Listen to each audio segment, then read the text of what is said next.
नमस्कार दोस्तों, जय श्री कृष्ण दोस्तों। हमेशा की तरह आज फिर से हाजिर है एक नए वीडियो के साथ।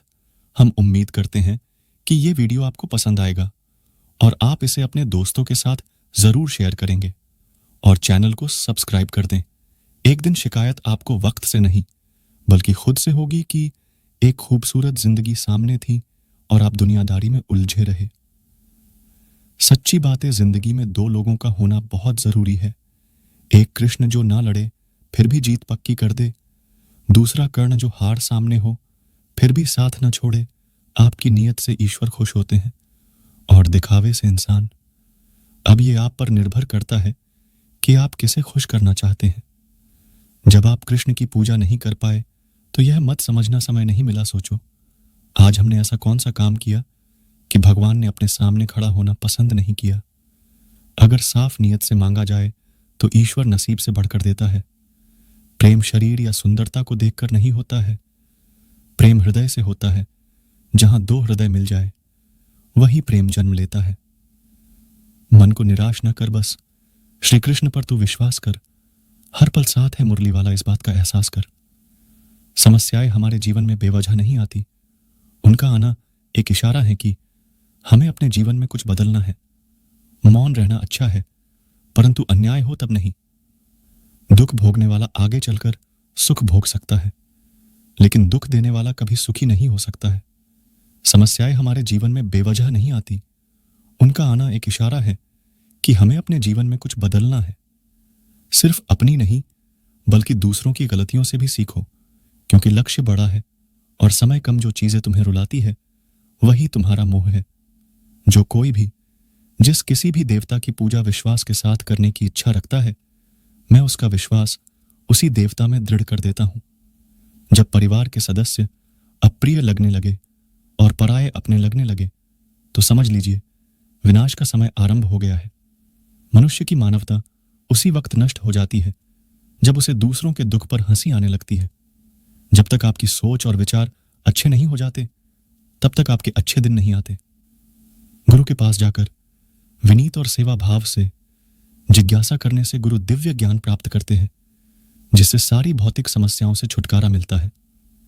कर्म करने में तेरा अधिकार है, उसके फलों के विषय में मत सोच। इसलिए तू कर्मों के फल का हेतु मत हो और कर्म न करने के विषय में भी तू आग्रह न कर।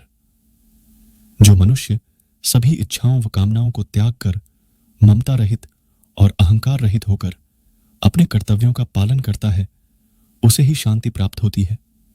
ज्ञानी पुरुष को चाहिए कि कर्मों में आसक्ति वाले अज्ञानियों की बुद्धि में भ्रम अर्थात कर्मों में अश्रद्धा उत्पन्न न करे, किंतु स्वयं परमात्मा के स्वरूप में स्थित हुआ और सब कर्मों को अच्छी प्रकार करता हुआ उनसे भी वैसे ही करावे।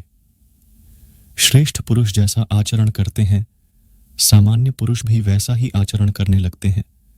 श्रेष्ठ पुरुष जिस कर्म को करता है उसी को आदर्श मानकर लोग उसका अनुसरण करते हैं। तू शास्त्रों में बताए गए अपने धर्म के अनुसार कर्म कर, क्योंकि कर्म न करने की अपेक्षा कर्म करना श्रेष्ठ है, तथा कर्म न करने से तेरा शरीर निर्वाह भी नहीं सिद्ध होगा। कोई भी मनुष्य क्षण भर भी कर्म किए बिना नहीं रह सकता। सभी प्राणी प्रकृति के अधीन हैं और प्रकृति अपने अनुसार हर प्राणी से कर्म करवाती है और उसके परिणाम भी देती है। योग रहित पुरुष में निश्चय करने की बुद्धि नहीं होती और उसके मन में भावना भी नहीं होती। ऐसे भावना रहित पुरुष को शांति नहीं मिलती। हमेशा संदेह करने से खून का ही नुकसान होता है। संदेह करने वाले व्यक्ति के लिए प्रसन्नता न ही इस लोक में है और न ही किसी और लोक में। निंदा से घबराकर अपने लक्ष्य को कभी न छोड़े, क्योंकि लक्ष्य मिलते ही निंदा करने वालों की राय बदल जाती है। जब इंसान अपने काम में आनंद खोज लेते हैं तब वे पूर्णता प्राप्त करते हैं। अपने आप को ईश्वर के प्रति समर्पित कर दो, यही सबसे बड़ा सहारा है।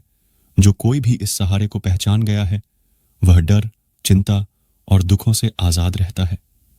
व्यक्ति जो चाहे बन सकता है यदि विश्वास के साथ इच्छित वस्तु पर लगातार चिंतन करे। प्राचीन काल में सुधनवा नाम के एक राजा थे। वे एक दिन आखेट के लिए वन गए। उनके जाने के बाद ही उनकी पत्नी रजस्वला हो गई। उसने इस समाचार को अपने शिकारी पक्षी के माध्यम से राजा के पास भिजवाया। समाचार पाकर महाराज सुधन्वा ने एक दोने में अपना वीर्य निकालकर पक्षी को दे दिया। पक्षी उस दोने को राजा की पत्नी के पास पहुंचाने आकाश में उड़ चला। मार्ग में उस शिकारी पक्षी पर दूसरे शिकारी पक्षी ने हमला कर दिया। दोनों पक्षियों में युद्ध होने लगा। युद्ध के दौरान वह दोना पक्षी के पंजे से छूटकर यमुना में जा गिरा।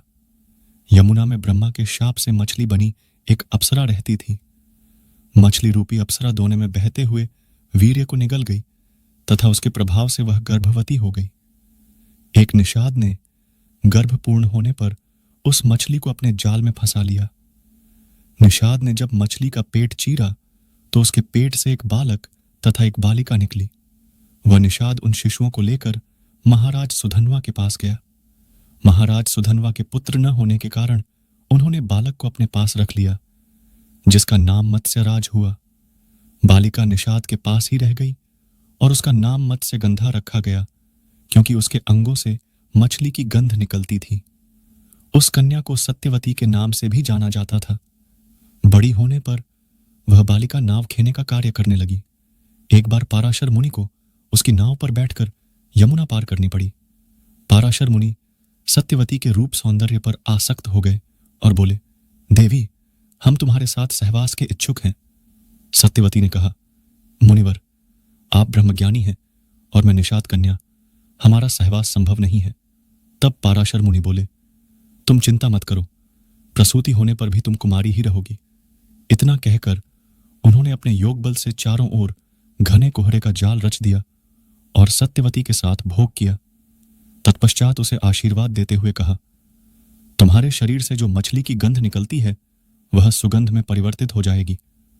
समय आने पर सत्यवती के गर्भ से वेद वेदांगों में पारंगत एक पुत्र हुआ। जन्म होते ही वह बालक बड़ा हो गया और अपनी माता से बोला, माता, तू जब कभी भी विपत्ति में मुझे स्मरण करेगी मैं उपस्थित हो जाऊंगा। इतना कहकर वे तपस्या करने के लिए द्वैपायन द्वीप चले गए। द्वैपायन द्वीप में तपस्या करने तथा उनके शरीर का रंग काला होने के कारण उन्हें कृष्ण द्वैपायन कहा जाने लगा। आगे चलकर वेदों का भाष्य करने के कारण वे वेदव्यास के नाम से विख्यात हुए। मित्रों, कैसा लगा आपको हमारा यह वीडियो? अच्छा लगा हो हमें जरूर बताएं और अपने दोस्तों के साथ भी शेयर करें। हम आपको बहुमूल्य जानकारियां उपलब्ध कराने के लिए समर्पित है। हम अपने इस कार्य में उनके समर्थन और सुझाव की अपेक्षा करते हैं ताकि हमारा यह प्रयास और बेहतर हो सके। धन्यवाद। जय श्री कृष्ण।